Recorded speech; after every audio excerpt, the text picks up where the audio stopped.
الحمد لله نحمده ونستعينه ونستغفره ونعوذ بالله من شرور أنفسنا ومن سيئات أعمالنا.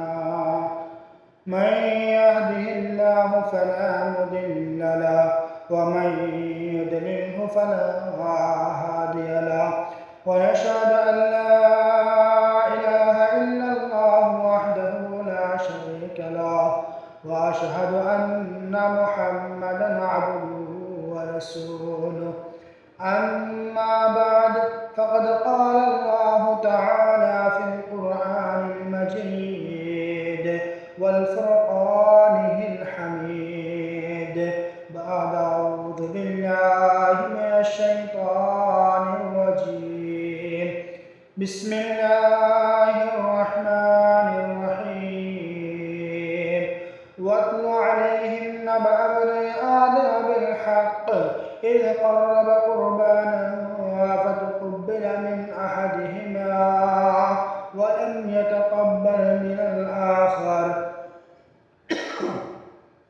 قال لأقتلنك قال إنما يتقبل الله من المتقين. সম্মানিত হাজরিন, আজকে আমার আলোচ্য বিষয় হচ্ছে কুরবানি সম্পর্কে 3টা পয়েন্ট নিয়ে। 1 নম্বর আলোচনা করব কুরবানির শাব্দিক অর্থ কী। 2 নম্বর আলোচনা করব শরীয়তের ভাষায় কুরবানি কাকে বলে। 3 নম্বর আলোচনা করব কুরবানির সঠিক ইতিহাস কী। আসলে কুরবানি এটা পূর্বর মূল ধাতু থেকে নির্গত। এর অর্থ হচ্ছে নৈকট্য লাভ করা। এটা কুরবানির শাব্দিক অর্থ নৈকট্য লাভ করা। আর পরিভাষায়, শরীয়তের পরিভাষায় কুরবানি বলা হয় নির্দিষ্ট জন্তুকে একমাত্র আল্লাহ পাকের নৈকট্য ও সন্তুষ্টি পাওয়ার উদ্দেশ্যে নির্দিষ্ট সময়ে নির্ধারিত নিয়মে মহান আল্লাহর নামে জবাই করার নামই হলো কুরবানি। এই কুরবানির ইতিহাস, আসলে এই কুরবানির বিধানটা শুরু উম্মত মুহাম্মাদের উপর ছাপিয়ে দেওয়া হয়। এটা পূর্বেকার নবীদের যুগ থেকে এই কুরবানির বিধান চলে এসেছে। পৃথিবীর ইতিহাসে আদি পিতা হযরত আদম আলাইহিস সালামের 2 পুত্র ছিল, হাবিল এবং কাবিল। এই 2 পুত্রের কুরবানির মাধ্যমে মুসলিম উম্মাহর কুরবানির সূচনা হয়। কিভাবে? সেটা হচ্ছে হযরত আদম আলাইহিস সালামের জমানায় যেহেতু মানব খুবই কম ছিল, আদম আলাইহিস সালাম মা হাওয়া আলাইহিস সালাম ছাড়া বলতে আর কেউ ছিল না। তখন ওই জমানায় হাওয়া আলাইহিস সালামের গর্ভ থেকে প্রত্যেকবার যমজ সন্তান জন্ম নিত, একটা ছেলে একটা মেয়ে। এদেরকে সহোদর ভাই বোন হিসেবে ধরা হতো। এদের সাথে একে অপরের সাথে বিবাহ বন্ধন হারাম ছিল। কিন্তু পরবর্তীতে আবার হাওয়া আলাইহিস সালামের গর্ভ থেকে 2টা যমজ সন্তান জন্মগ্রহণ করত, একটা ছেলে একটা মেয়ে। ওই প্রথম গর্ভের ছেলেটা দ্বিতীয় গর্ভের মেয়েকে বিবাহ করা তার জন্য জায়েজ ছিল। এভাবে প্রথম গর্ভের মেয়েকে দ্বিতীয় গর্ভের ছেলে বিবাহ করা জায়েজ ছিল। তো ঘটনাক্রমে হযরত হাবিলের সাথে যে বোনটা জন্মগ্রহণ করে সে ছিল কাবিল, আর কাবিলের সাথে যে মেয়েটা জন্মগ্রহণ করে সে ছিল সুশ্রী সুন্দর।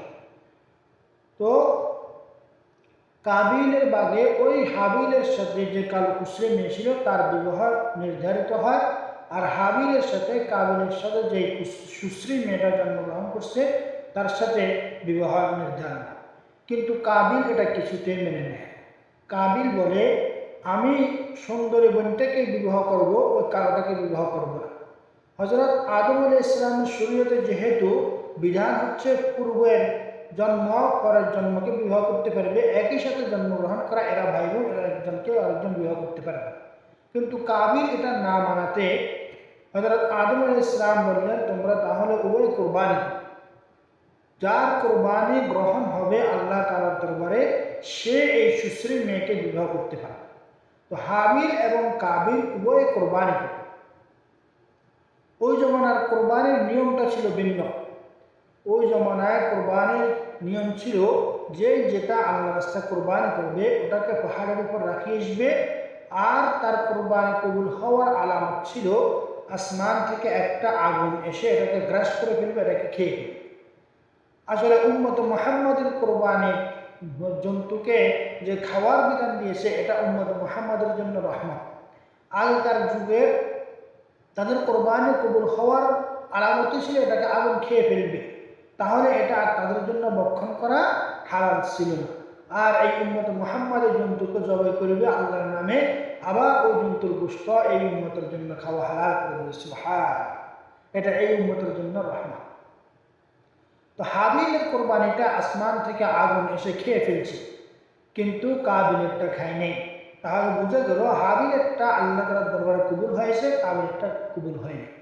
তো কাবিল এরপরে সে এই বিধানটা মেনে নেয় নাই, সে বলছে আমি সুশ্রী মেয়েকে বিবাহ করব, যদি জরুরত হয় আমি কাবিলকেও হত্যা করব। তো শেষ পর্যন্ত সে কাবিলকে হত্যা করবে। এই ঘটনাটা আল্লাহ তাআলা কোরআনে কারীমে সূরা মায়েদার 27 নম্বর আয়াতের মধ্যে উল্লেখ করতেছেন। আল্লাহ তাআলা রাসূল সাল্লাল্লাহু আলাইহি ওয়াসাল্লামকে হুকুম দিয়ে বলতেছেন, ও নবী আপনি আপনার উম্মতদেরকে বলে দেন ওয়াতলু আলাইহিম নাবা বানি আদম বিল হক, আপনি আপনার উম্মতদের সামনে আদম আলাইহিস সালামের দুই পুত্রের ঘটনাকে যথাযথভাবে আপনি বর্ণনা করে দেন। যখন তারা উভয় কোরবানি করলো, তাদের একজনের কোরবানি আল্লাহ তাআলা কবুল করেছেন, দ্বিতীয় জনের কোরবানি আল্লাহ তাআলা কবুল করেন নাই। দ্বিতীয় জন প্রথম জনকে বলল আমি অবশ্যই তোমাকে হত্যা করবো।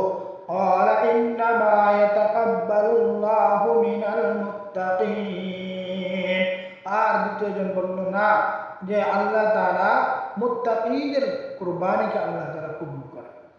তো এই সূরা মায়েদার 28 নম্বর আয়াতের মধ্যে আল্লাহ তাআলা বলতেছে যে হাবিলকে যখন কাবিল হত্যা করার জন্য আসছে, হাবিল বলল যে দেখো আমি তোমার সাথে যুদ্ধে আমি যাব না, তোমার সাথে আমি যুদ্ধ করব না, তোমার সাথে আমি লড়াই করব না, তুমি যদি আমাকে হত্যা করো আমি তোমাকে হত্যা করার জন্য হাত প্রসারিত করব না।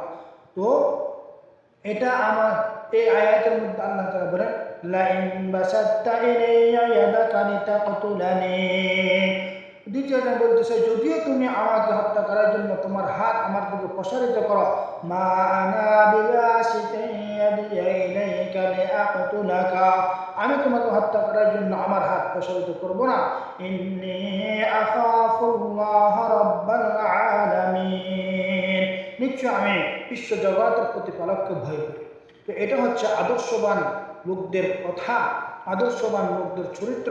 তারা যুদ্ধে যেতে চায় না, এরপরে তাদের সাথে যে অন্যায় হয় এই অন্যায়ের বিচার কিয়ামতের মাঠে হবে। এই জন্য হাবিল কাবিলের মধ্যে যে কাবিল হাবিলকে হত্যা করেছে, এই হত্যা পৃথিবীর মধ্যে যত হত্যা চলবে এর একবার গুনাহ ও কাবিলের আমলনামা যাবে। তো এরপরে যুগে যুগে প্রত্যেক নবীর জমানায় কোরবানি ছিল। এরপরে আল্লাহ তাআলা যে মুসলিম উম্মাহার জাতির পিতা হযরত ইব্রাহিম আলাইহিস সালামকে একটা কঠিন পরীক্ষা করলেন আল্লাহ তাআলা। ইব্রাহিম আলাইহিস সালামকে আল্লাহ তাআলা স্বপ্নে দেখালেন যে তোমার প্রিয় বস্তুটা আমার জন্য কোরবানি। হযরত ইব্রাহিম আলাইহিস সালাম তিনি পরপর 3 দিন 300 ওট কোরবানি করে দিলেন, আবার স্বপ্নে দেখালেন না তোমার প্রিয় বস্তুটা আমার দরবারে কোরবানি করো। এরপর তিনারা বুঝতে বাকি ছিল না যে এটা আমার প্রিয় বস্তু আমার ছেলে, কেননা যে 90 বছর পর্যন্ত তিনার কোনো সন্তান জন্মগ্রহণ করেনি। তিনি আল্লাহ তাআলার কাছে দোয়া করেছেন রব্বি হাবলি মিনাস সালিহিন। তো আল্লাহ তাআলা তাকে ওয়াবাশশারনাহু বিগুলামিন হালিম, আল্লাহ তাআলা তাকে একটা সন্তান তাকে দান করার ওয়াদা করলেন। তো এই সন্তানটা 90 বছর হওয়ার পরে পিতার কত আগ্রহ কত আনন্দ হইতে পারে। তো ইব্রাহিম আলাইহিস সালাম এই সন্তানকে পাওয়ার পর অতি মহব্বত অতি আদর যত্ন করতেন। এই প্রিয় বস্তুটাকে আল্লাহ তাআলা কোরবানি করার জন্য বলছেন।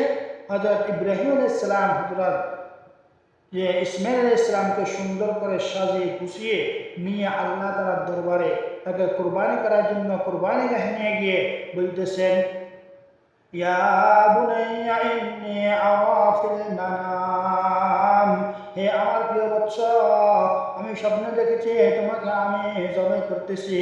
আন্নী আযবাহুকা ফানজুর মাযা তারা, আমি স্বপ্নে দেখতেছি আমি তোমাকে জবাই করতেছি, এই ব্যাপারে তোমার কি রায়? বলে ইব্রাহিম আলাইহিস সালাম ইসমাঈল আলাইহিস সালাম থেকে রায় কেন নিলেন? রায় নেওয়ার দরকার ছিল না, আল্লাহর জন্য কোরবানি দিবেন, এখানে রায় নেওয়ার কি প্রয়োজন? এই জন্য রায় নিয়েছেন যে আল্লাহ তাআলা আমাকে বলছেন একজন যে সৎ এক ধৈর্যশীল সন্তান দান করবেন, এই সন্তানটা আসলে সেরকম কিনা, এই জন্য তিনি পরীক্ষা করলেন।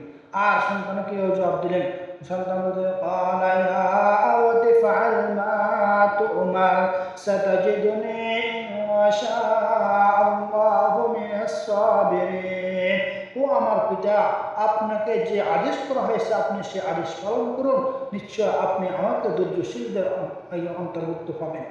ফালাম্মা আসলামা ওয়া তাল্লাহু লিল জাবিন, এরপরে যখন উভয় আত্মসমর্পণ করলো যে ইসমাঈল ইসলামকে সোয়ায়ন করার জন্য, ওয়ানাদাইনাহু আন ইয়া ইব্রাহিম, আল্লাহ তাআলা ইব্রাহিম ইসলামকে ডাক দিয়ে বলতেছেন, ও ইব্রাহিম, قد صدقت الرؤيا إنا كذلك نجزي المحسنين, নিশ্চয় তুমি তোমার স্বপ্নকে বাস্তবায়ন করেছ, সত্যায়ন করেছ, আমি সৎকর্মশীলদের এভাবেই প্রতিদান দিয়ে থাকি, তোমার আর কোরবানি লাগবে না, তুমি ফাঁস পেয়ে গিয়েছ। ইব্রাহিম আলাইহিস সালামকে খলিলুল্লাহ উপাধি দিয়ে দিলেন। আল্লাহ নিজেই বলতেছেন এটা আমার ইব্রাহিমের জন্য সবচেয়ে বড় কঠিন পরীক্ষা ছিল। আল্লাহ তাআলা বলতেছেন, ইন্না হাযা লাহুয়াল বালাউল মুবিন, এটা আমার ইব্রাহিমের জন্য স্পষ্ট একটা কঠিন পরীক্ষা ছিল। ওয়া ফাদাইনাহু বিযিবহিন আযীম, এরপরে ইসমাঈল ইসলামের জায়গায় বেহেশত থেকে একটা দুম্বা আনে সেটাকে আল্লাহ তাআলা কোরবানি দিয়ে দিলেন। এটাও আমাদের জন্য রহম, যদি ওই দিন দুম্বা কোরবানি না হতো, ইসমাঈল ইসলাম কোরবানি হয়ে যেত, তো আমাদের প্রত্যেক পিতার জন্য ওয়াজিব ছিল তার সন্তানকে কোরবানি। আল্লাহ তাআলা আমাদের প্রতি রহম করছেন, দয়া করছেন, মায়া করছেন। আল্লাহ তাআলা সন্তানকে কোরবানি দেন নাই, আল্লাহ তাআলা দুম্বাকে কোরবানি দিয়ে দিয়েছেন। তো এই ইব্রাহিম আলাইহিস সালামকে যে আল্লাহ কঠিন পরীক্ষা দিয়েছেন, এই কঠিন পরীক্ষার পর আল্লাহ তাআলা ইব্রাহিম আলাইহিস সালামের উপাধি দিয়েছেন খলিলুল্লাহ। আর ইব্রাহিম আলাইহিস সালাম স্বপ্নের মাধ্যমে দেখার পরেও এটাকে তিনি বাস্তবায়ন করার জন্য, আল্লাহর জন্য কোরবানি দেওয়ার জন্য এরকম উঠে পড়া লেগেছেন, এটাকে বাস্তবায়ন করার জন্য আপ্রাণ চেষ্টা করেছেন। এই আমলটা আল্লাহর কাছে এত পছন্দনীয় হয়েছে, এত পছন্দনীয় হয়েছে, আল্লাহ তাআলা কিয়ামত পর্যন্ত আনওয়ালা সকল উম্মতের জন্য এই কোরবানিকে ফরজ করে দিয়েছেন, ওয়াজিব করে দিয়েছেন। সেখান থেকে এসেছে এই কোরবানি। আমরা এখন যে কোরবানিটা আদায় করতেছি এটা হযরত যে জাতির পিতা হযরত ইব্রাহিম আলাইহিস সালামের সুন্নাত। তো আল্লাহ তাআলা আমাদেরকে এই কোরবানি করা, কোরবানির আমলটা আঞ্জাম দেওয়ার, আল্লাহর রাস্তায় সুন্দর হৃষ্টপুষ্ট জন্তুকে কোরবানি দিয়ে আল্লাহ তাআলার নৈকট্য অর্জন করার তৌফিক দান করুন। সকলে বলি আমিন। ওয়া আখিরু দাওয়ানা আলহামদুলিল্লাহি রাব্বিল আলামিন।